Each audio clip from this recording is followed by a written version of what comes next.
የመንፈስ ቅዱስ ሕልውና በእኔ እንዴት ይጨምራል? አሜን። በዚህ ውስጥ የምናየው የተወሰኑ 1 3 4 የሆኑ ቃላቶችን እናያለን። እዚሁ መጽሐፍ ቅዱስ ላይ ሐዋርያት ሥራ ምዕራፍ 10 አካባቢ ላይ ያለውን እዛ ጋር ትንሽ ቆይታ እናደርጋለን። እዛ ጋር ቆይታ ካደረግን በኋላ የተወሰነ አብረን እየጸለይን ከፍ እንላለን። የመንፈስ ቅዱስ ሕልውና በእኔ እንዴት ይጨምራል?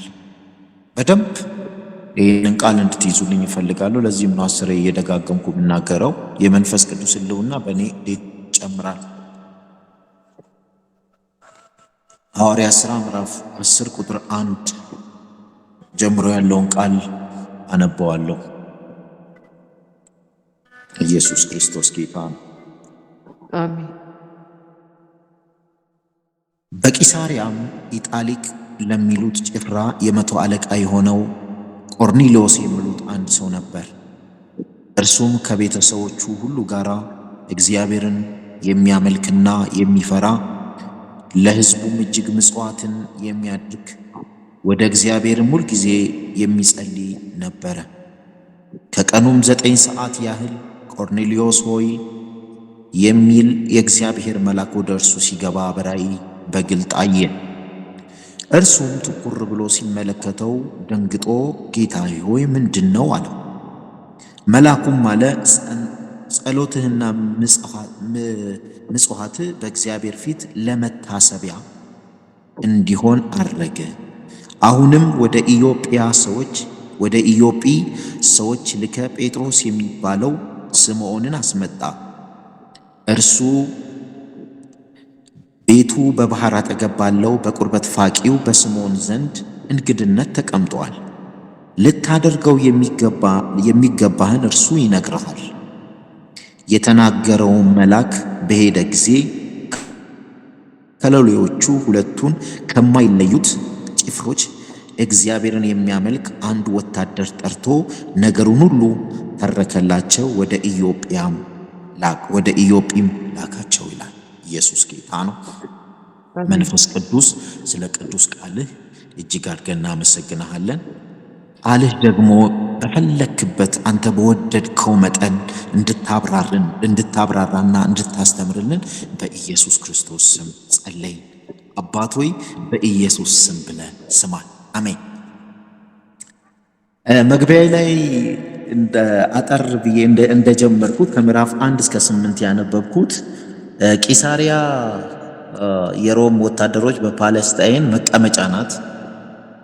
በዚህ በመካከለኛ ምስራቅ እስራኤል አካባቢ ያለውን የፖለቲካ ሁኔታ የሚመሩበት ቦታ ነው።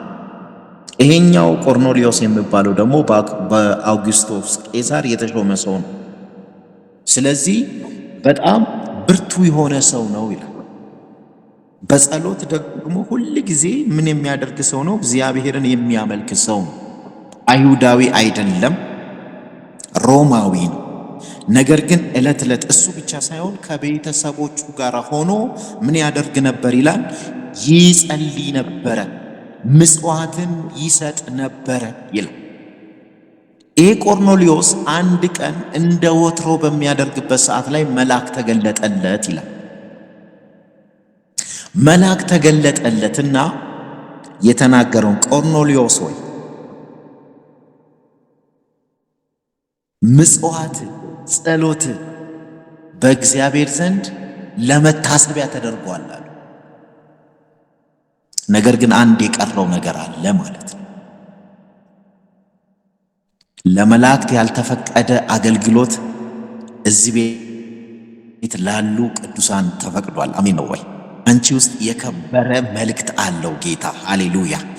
መላእክቶች ሊሰብኩ የማይችሉትን ለምን እንዳመጣው በኋላ ላይ በደንብ አብራራላችኋለሁ። ኢየሱስ ጌታ ነው። መላእክት ሊሰብከው የማይችለው ለምን? እዛ ቦታ ላይ መላእክቱ እኮ እንዲና እንዲህ ብሎ ሊነግረው የማይችለውን የከበረ ነገር ጴጥሮስ ጋር ተቀምጧል። ይሄ ሰውዬ ወደ ጴጥሮስ ልኳቸዋል። በኋላ ላይ የሆነውን ነገር አብራችሁ ታሪኩንም ስለምታውቁት ይህን የከበረ አገልግሎት እግዚአብሔር በወንድሞች በእህቶች ላይ አስቀምጧል። ሃሌሉያ። እስቲ እኔ ወንጌላዊ ነኝ በሉ እስቲ አንዴ። እኔ ወንጌልን አደርሳለሁ በሉ እስቲ። ሃሌሉያ። ወንጌልን አደርስልን። ኢየሱስ ጌታ ነው። ሃሌሉያ። አያችሁ፣ የዘላለም ሕይወት ማግኘት የሚቻለው ብዙ የሃይማኖት ስርዓት ኤርትራውያንና ኢትዮጵያውያንና ሌሎች ታውቃላችሁ፣ በሀገራችን ብሎም በተለያየ አይነት ቦታ ላይ በብዙ የሚደክሙ ሰዎች አሉ። ተራራ የሚወጡ ሰዎች አሉ፣ የሚወርዱ ሰዎች አሉ። ነገር ግን ጸሎታቸው መታሰቢያ ሆኖ ነው የሚቀረው ማለት ነው። መታሰቢያ ሆኖ ነው የሚቀረው እንጂ ምንም አይነት የዘላለም ሕይወት ሊያስገኝላቸው አይችልም። የዘላለም ሕይወት ቢያስገኝላቸው ኖሮ መልአክ ተገልጦ ወደ እንትና ቦታ ሂድ፣ እዛ ቦታ ሂድ ብሎ አያመለክተውም ነበር ማለት ነው። ስለዚህ መልአክ ተገልጦ ለመታሰቢያ ተደርጓል። መታሰቢያ ብቻ። ይሄ ሰውዬ እኮ ይተጋል፣ ለሚጠሉት እኮ ይጸልያል፣ ለሚጠሉት አይሁዶች እኮ ምጽዋትን ያደርጋል። ግን ጸሎቱ ለመታሰቢያ ብቻ ነው የሆነው። ለካ ይሄ ሰው በውስጡ ረሃብ ነበር ማለት ነው። በውስጡ ረሃብ አለ ማለት ነው። በውስጡ ጥማት አለ ማለት ነው። በውስጡ የዘላለምን ሕይወት የመፈለግ መንገድ አለ ማለት ነው። ኢየሱስ ጌታ። መነሻ ይሄ መንደርደሪያ ነው። የመንፈስ ቅዱስ ሕልውና በእኔ ሕይወት እንዴት ይጨምራል በሚል ርዕስ ነው የተነጋገርን ያለ ነው። በንባባችን ላይ እንደተናገርነው ቁጥር 8 ላይ ልኳቸዋል፣ ወደ ኢዮጵ ላካቸው። እነርሱም በነጋው ይላል ቁጥር 9 ላይ እነርሱም በነጋው ሲሄዱ ወደ ከተማው ሲቀርቡ ጴጥሮስ በ6 ሰዓት ያህል ይጸልይ ዘንድ ወደ ጣራው ወጣ። ተርቦም ሊበላ በወደደ ሲያዘጋጁለትም ሳለ ተመስጦ መጣበት ይላል። ምን መጣበት ይላል? ተመስጦ መጣበት። ሰማይም ተከፍቶ በአራት ማዕዘን የተያዙ ታላቅ ሸማ የሚመስል ዕቃ ወደ ምድር ሲወርድ አየ። በዚያውም 4 እግር ያላቸውን ሁሉ አራዊት፣ በምድር ላይ የሚንቀሳቀሱ የሰማይ ወፎች የነበሩበት። ጴጥሮስ ሆይ ተነስተ አርደ ብላ የሚል ድምፅ ወደ እርሱ መጣ። ጴጥሮስ ግን ጌታዬ ሆይ አይሁን፣ አንዳች ርኩስ የሚያጸይፍ ከቶ በልቼ አላውቅም አለ። ደግሞ ሁለተኛ እግዚአብሔር ያነጻውን አንተ አታርክስ የሚል ድምፅ ወደ እርሱ መጣ።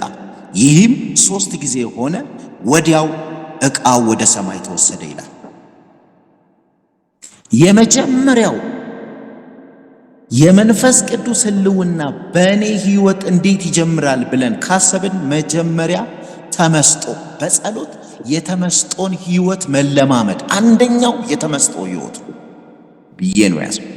የተመስጦ ሕይወት ጠበቅ ያለ ከጌታ ጋር ያለን ኢንቲሜሲ እያሰላሰንን ከእርሱ ጋር ያለንን ግንኙነት እያጠናከርን መሄድ፣ የዛኔ መንፈስ ቅዱስ ሕልውና በእኛ ይጀምራል። ምክንያቱም አይሁድ ከአሕዛቦች ጋር ከሌሎች ጋር አይተባበሩም ነበር። ለዚህም ነው የጴጥሮስን አእምሮ እያስተካከለው ነበር እግዚአብሔር።